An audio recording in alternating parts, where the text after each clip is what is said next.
అనేక విషయాల గురించి మాకు చర్చలు జరిగేవి, మాట్లాడుకునే వాళ్ళం. ప్రతిసారి నా దగ్గరికి వచ్చేవాడు.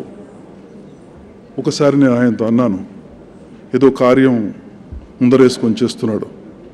చాలాసేపు మాట్లాడిన నేను అన్నాను, అది అవసరమా నువ్వు చేయడం అంటే? పని చాలా ఇంపార్టెంట్ వర్క్ అతను చేసేది, అది నీకు అవసరమా ఇప్పుడు అని అంటే కాసేపు తల కింద కొంచుకున్నాడు. అయితే చిరునవ్వుతో మాట అన్నాడు, అది నువ్వు చేయలేదు కాబట్టి నేను చేయాల్సి వస్తుంది. నిజంగా నా జీవితంలో నేను చేయలేని ఎన్నో కార్యాలు గద్దర్ చేశాడు. నేను చేయాలనుకున్న ఎన్నో పనుల్ని గద్దర్ చేశాడు. చాలామంది కొంతమంది మిత్రుల మిత్రులు ఏమనంటే, గద్దర్ యువర్ సక్సెసర్, నీకు గద్దర్ సక్సెసర్ అంటే నేను అన్నాను, you are wrong. Gaddar is not my successor, Gaddar is my saviour. నన్ను రక్షించిన వాడు. నేను ప్రారంభించిన సంస్థని, ఉద్యమాన్ని, ఒక స్టేజ్లో నేను సినిమాల్లోకి వెళ్తున్నాను అన్నప్పుడు ఇంకా అది మూతపడాల్సిందే. ఆర్ట్ హౌస్ కానీ జననాట్యం అట్లాంటి పరిస్థితి. గద్దర్ ఏమి సైలెంట్గా ఏం మాట్లాడకుండా తన భుజాల మీద ఆ బాధ్యత ఎత్తుకున్నాడు. 50 ఏళ్ళు నడిపించాడు దాన్ని. కాబట్టి Gaddar is not my successor, is my saviour. నన్ను రక్షించినవాడు, దేశాన్ని రక్షించినవాడు, సమాజాన్ని రక్షించినవాడు. ఇందాక లక్ష్మణ్ మాట్లాడుతూ చెప్పాడు ఎన్ని విషయాలు. ఒకటి కాదు. ఆయనలో నేను కొన్ని లక్షణాలు గమనించాను. అంటే నాకు చాలా దగ్గరవాడు కాబట్టి చెప్తున్నాను. నా జీవితంలో దేనికి భయపడిన వాడిని ఎవరిని చూడలేదు. నేను కూడా చాలా విషయాలకు భయపడను, కానీ ఆటోమేటిక్గా భయం మన లోపల ఉంటుంది. కాలోజీ దేనికి భయపడేవాడు కాదు, కానీ పూనుకునేవాడు కాదు ముందుకెళ్ళడానికి. పూనుకున్నాక భయపడేవాడు కాదు. నాకంతే, పూనుకునేంత వరకు నాకు ప్రాబ్లమే. పూనుకున్నాక నాకు భయం ఉండదు.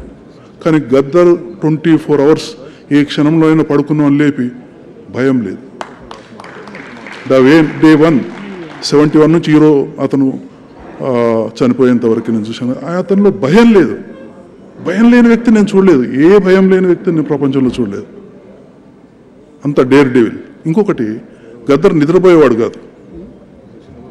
అంటే నిద్రపోరా అంటే మనుషులు పొద్దున పని చేసి రాత్రి నిద్రపోతారు కదా, కానీ నిద్రలో కూడా జాగరూకతతో ఉండేవాడు. ఈ 50 ఏళ్ళు నేను చూస్తున్నాను.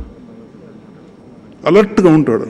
అంటే సమాజం పట్ల he was the watch dog of the society. ఈ సమాజానికి కాపలా, కొంతమంది శ్మశానాలకు కాపలదారులు ఉంటారు, రకరకాల వాడికి కాపలదారులు ఉంటారు. గద్దర్ సమాజానికి కాపలాదారు. ఒక కళాకారుడు ఇన్ని పనులు చేయక్కర్లేదు. ఒక నాజర్ ఉన్నాడు, మహాకళాకారుడు. వాళ్ళు కళకే పరిమితం అవుతారు, ప్రజలకు సేవ చేస్తారు కళ ద్వారా. ఇతను కళ, సామాజికం, రాజకీయం, సాంస్కృతికం, ఇంకా ఏ రంగాలున్నా అన్నిట్లో నేను ఉన్నాను. దేంట్లో ఒక దాన్ని వదిలిపెట్టి వెళ్ళాడు. అంటే ఒక పని తీసుకున్నప్పుడు భయపడి కానీ లేకపోతే ఇంకో కారణం చెప్పి నాకు వీలు కావట్లేదని వెళ్ళే ప్రసక్తి లేదు. ఒకే ఒకసారి చూశాను జీవితంలో, ఒక పని, మేజర్ పని వదిలిపెట్టిపోయాడు. అది తన పత్రికల్లో ఇంటర్వ్యూలో చెప్పుకున్నాడు నవ్వుతూ. అంటే ఆయనకు ఎంత సీరియస్ వర్క్ చేసినా కానీ నవ్వుతూ గడిచిపోతుంది జీవితం. అంటే భయం లేదు, అనుకున్న టార్గెట్ పూర్తి కావాలి. రాజకీయం అంటే మావోయిస్ట్ పార్టీతో, ఇంతకుముందు పీపుల్స్ వార్ పార్టీతో అతను నుండి పనిచేయడం అన్నది ఒక విషయం అవుతే,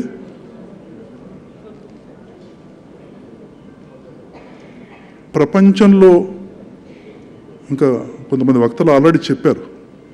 ఇందాక మన చిక్కుడు ప్రభాకర్ లాంటి చాలామంది, సిద్ధారెడ్డి చాలామంది చెప్పారు. మన నారాయణ అన్నాడు, నారాయణ అతని జీవితంలో జరిగిన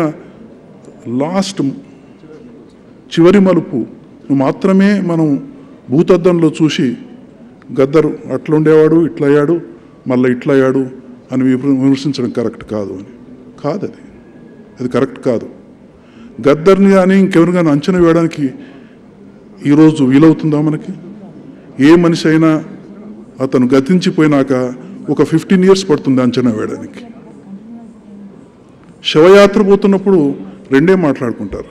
ఒకటి ఆయన మహారాజు ఉండే అంటే చాలా మంచివాడు, లేకపోతే వాడ కరకోట కూడా ఉండే, మెల్లిగా మాట్లాడుకుంటారు. అది అక్కడనే ప్రోగ్రెస్ రిపోర్టు బయటపడిపోతుంది, గ్రామాల్లో అయినా ఎక్కడైనా. కానీ ఒక మనిషిని అంచనా వేయడానికి ఒక 15 సంవత్సరాలు పడుతుంది, ఒక్కరోజు కాదు. అంత జీవితం గడిపిన ఒక మనిషిని అంచనా వేయడానికి ఎవరైనా మన ఇష్టం వచ్చిన కామెంట్ చేస్తుంటాం, అది వేరే విషయం. కాబట్టి గద్దర్ అన్న ఒక పేరు సర్వనామం. అంటే నాకు చాలా దగ్గర వాడు మన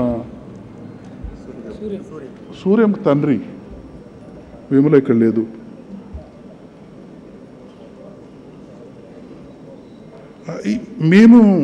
నేను ఆయన దగ్గర వాడిని కావచ్చు, సూర్యం తండ్రి కావచ్చు, విమలకి భర్త కావచ్చు, ఇంకెవరికి ఏదైనా కావచ్చు, ఫిజికల్గా ఎవరైనా అట్లా అవుతాం. కానీ ఒక వ్యక్తి ఒక ప్రపంచాన్ని కలగన్నాడు, దాంట్లో కులాలు మతాలు వర్గాలు ఏమి ఉండవు. ఎవరో బాధపడని ప్రపంచం ఒకటి సృష్టించాలి, దానికోసం మనం పనిచేయాలి. అంత విశాలమైన ప్రాతిపదికన పనిచేశాడు ఆయన.